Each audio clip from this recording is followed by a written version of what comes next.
I think before we look at how nepotism can jeopardize our progress or the societal progress, let us look closely at the term favoritism. Now, why is favoritism having such a negative impact? Now, I think I would like to welcome our speaker for today, Aparna. Thank you for giving me the opportunity to speak on this topic, which is very close to my heart, because favoritism is something which is a part of every human being. If I see from my childhood, I had a favorite toy, a favorite doll, favorite movie, favorite food. But when it came to my adult life, the favoritism just took a different turn. When it came to my workplace specifically, there were many instances when I saw favoritism occurring over there, which actually made me feel thinking like whatever I'm doing is not enough probably. And that actually demotivated me. And after a point of time, I felt that there was a resentment in me, whether I'm doing correct. I started questioning myself.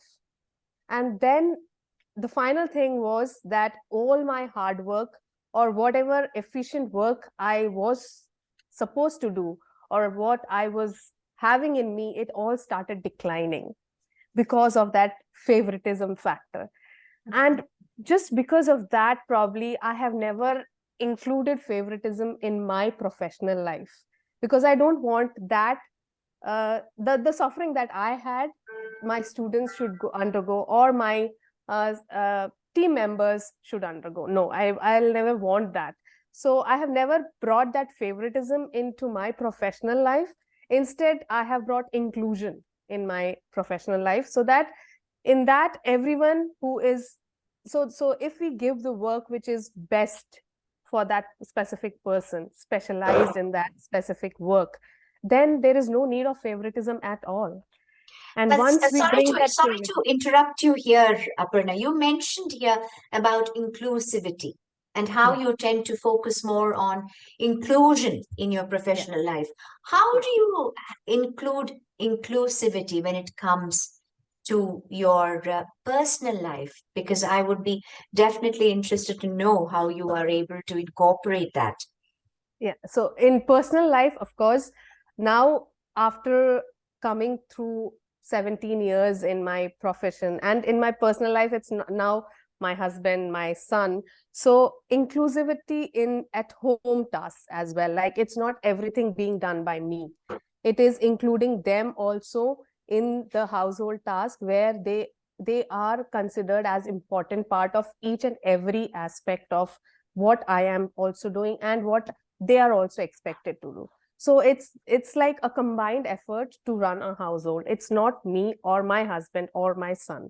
It's all of us together who are running this life, due to which the life becomes more beautiful. Aparna, when you are going for a party, let's say on your own, I want you to, I can believe that you will be giving us a sincere enough answer to this.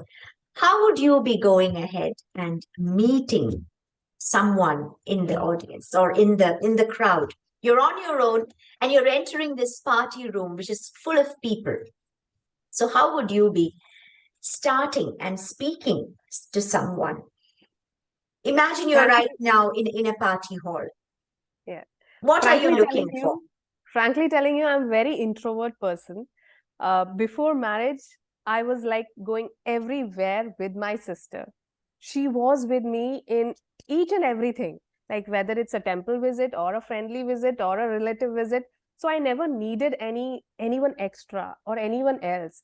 But once I got away from her, in terms of not away actually, but when I got married and went into a new system, I was actually looking for someone with whom I could relate to, or with whom I knew, or a friend or a friendly person. So probably you can say a favoritism could creep in over there in a probably a very smaller version of it.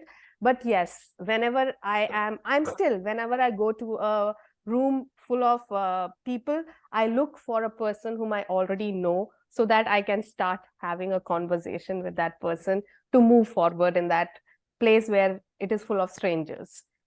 All right. And I'd like to ask you this question, just why? Why do you need to identify with someone when you go and speak to them? What is the basic requirement there? For me, I need a person who, when I am talking to a person, a very humble, down to earth person with whom I can start the conversation in a very easy manner. So in order to know that, I need to make an initiative from my end to speak to different type of people. So yes, I have changed from introvert to ambivert, but still coming to that extrovert, I don't know when I will be. All right, all right. Now, I think it is interesting that you should say that, because when it comes to personal life, we all have our own inhibitions when it comes to getting to know people. So, if we are to move on to, let's say, a professional scenario or a professional organization, so exactly how does bias actually affect or work or tend to play in our life? So, in the professional scenario, unconscious bias impacts recruitment, promotion, allocation of work, assignments, retention, and performance management. So, hence, based on how unconscious bias affects individuals in the workplace, it is seen that there needs to be a critical strategy to combat it. Why? Because it becomes a very important requirement as far as the progress of the organization is concerned, which is why diversity training today has become an area which organizations would like to consider. So, how can it affect the workplace? It can affect through an undeserving candidate getting a job, and also a non suitable employee given a responsibility for an important project. It affects promotions, it affects customer service satisfaction too. And at the same time, it also is based on a number of biases that people may have. The first one would be, thank you, Ashtami, absolutely. And the first one would be an affinity bias. You tend to look at people based on certain qualities that you have within yourself. And you like to look at them and say, okay, I think I would like to go and say hello, or I would like to go and speak to them because they are resembling or they are looking like me, that I could probably have something in common. The next one is attribution bias, which is based on our perception. Because we perceive so and so to be looking the way they are, you believe they may be welcoming when it comes to conversing and getting to know us. We may be wrong. And of course, one of the most common biases is the beauty bias. And unfortunately, or fortunately, the fact is, when we are looking at someone, many a time it is also based on how attractive a person may be. Now, this may not be the case for everyone, but this can very well affect many people when it comes to getting to know someone, or reaching out to someone, or making them feel comfortable, or in any other professional scenario as well. And the fourth one is a confirmation bias, in the sense, based on your initial assessment, like I'm viewing Aparna perhaps in an interview, and I think that, okay, a couple of things what she has come forward with looks to be okay. She needs to be okay in the rest of the other areas which I'm looking at. So once again, it's a bias there. And of course, gender bias, which I don't think we need to even explore because it is so very rampant. And the halo effect. Now, when it comes to halo effect, I think it is something which I have seen as a form of favoritism also around. When you look around, you can see that. Because sometimes when you think that someone is, for example, a good writer, who may be writing such exquisite literature, you may tend to attribute a lot of favorable characteristics or qualities in them, which may not necessarily be true. I recall someone mentioning to me that they had an extremely high impression, a very, very strong, admirable impression about a writer. So they visit this writer and they were shocked during the meeting because the meeting turned out to be very, very disappointing and very much different from the personality, which was believed to be so by the reader. So hence the halo effect. And of course, the horns effect. The horns effect, once again, is the opposite of the halo effect, whereby you might see certain characteristics, or you might have heard, or the person may have done something, and you are quick to judge that, no, it's going to affect the rest of whatever the person may be doing. So how do we actually counter these issues, the unconscious bias in the workplace?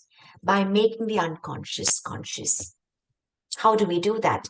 The first one would be to encourage discussion of bias in the workplace. Be aware of how it can sabotage progress of a company's goals. Not just company's goals, but even the team's goals. Where do they see themselves, let's say in 10 years' time? Are they moving up accordingly? Or is favoritism impacting them? But how would you propose that that you as a teacher, how do you consciously help children overcome negative emotions or bias? The best way is to understand that they are kids, and we need to see from various backgrounds that they come from. So we need to understand their emotions also. Many a times it happens that they snap out. And so at the same time, if we also show any anger issues, then it might, the whole situation might go into a very bad mood. So probably talk to them. And the first and foremost thing what they are looking for in us is the same thing, that word trust. If they trust us, then it's very easy to work on their negative emotions in a very easy and effective manner. So kids are someone with whom we can actually be very friendly, but at the same time, that limit should not be crossed, of course. And when they have trust in us, they will definitely be someone who can come and talk about their negative emotions, and we as counselors can help them. Of course, we don't need to be having that counseling degree always, but teachers themselves become counselors when they in and out, when they talk to different kids, their emotions. Many times it happens that the parents do not know what they are undergoing and the teachers know. So a lot, as I told you, like my aim in my childhood was to be a philanthropist, a philosophical guide and actor and comedian, and all those things I have fulfilled by being a teacher. So the kids' negative emotions can easily be identified by talking to them, by making sure that they trust you, and that's the way I feel it can be tackled. Thank you. Thank you so much. In fact, oh, sorry, I don't know, for a moment it just went off. Thank you so much, Aparna. In fact, it is 7, so we are, I would say, formally concluding the session, but then those of you who want to leave can leave, and we can always continue this discussion right now. So I just want to mention to you that it is interesting that you should say that about children, because I remember during a small workshop that I was conducting for children a few years ago, we were talking about the problems of dowry. And there was this young boy in the crowd. I was asking him his opinion on dowry, and he said, no, why should dowry be a problem? Yes. And that's all what he said. And I realized immediately it's probably because listening to the conversations he was having with his family, more likely at home, he would have probably built up this attitude that asking for dowry is acceptable. And I think when it comes to acceptability about a certain issue, it's a lot to what children see at home. True. Then also it depends on whether they would like to think for themselves and see that what is being said is wrong. Do they have the courage to understand and accept that no, something what is said is not right? So I asked him, why do you think the dowry is good? Because dowry is actually in many ways creating so many violence related issues also for women. So why? No, because dowry is actually, it kind of helps. I think something he talked about bringing in money. So that was something very, very interesting. And I was actually a bit disappointed in how he had responded. And I could see after, and that was at the conclusion of the workshop. And I could see after the workshop concluded also, he wasn't feeling very happy about. I don't know whether I might have forced him to consider whether what he thought was okay was not okay. Sometimes that can also create a certain anxiety in us. Like all along, you might think that it was fine, and suddenly you're like, oh, it's not fine. Not fine, yeah. But at home it was okay. Then it's like you're questioning my value system. True. So I think it's interesting. But thank you so very much, Aparna. Yes, Sana, please. Oh, I had a similar situation, which I would like to share. Please Um, do. I wouldn't name where, but there was a class, and a student, a male student, called another female student a dishwasher. Okay. And that was very alarming. And I was like, I was a prep teacher there, and I said, how can you call a student, a female student a dishwasher? And he started justifying, which really bothered me. And the the entire discussion went to the management, and the parents were called. And to my surprise, the mother seconded that thought, and she said that if my child thinks female are dishwashers, let it be. What's your problem? So, like you said, it is mostly not with the students, it is what exactly they see at home and learn from there. True, true. Thank you. Thank you so much, Sana, for that very valuable input. And in fact, this is when I would like to mention to parents, especially, that when children are growing up, we have to give them the power to think independently. And that includes criticizing us as well. True, yes. Because the moment we start expecting them to be like puppets, then we are actually making them into clones of beings who are probably taking in our negative approach to certain areas or even our negative habits, and you are literally carrying it forward, which I think can create a lot of issues in their own life. So ideally, it is always good for children to think like, what I have done in the past, what was done at home, is it valuable?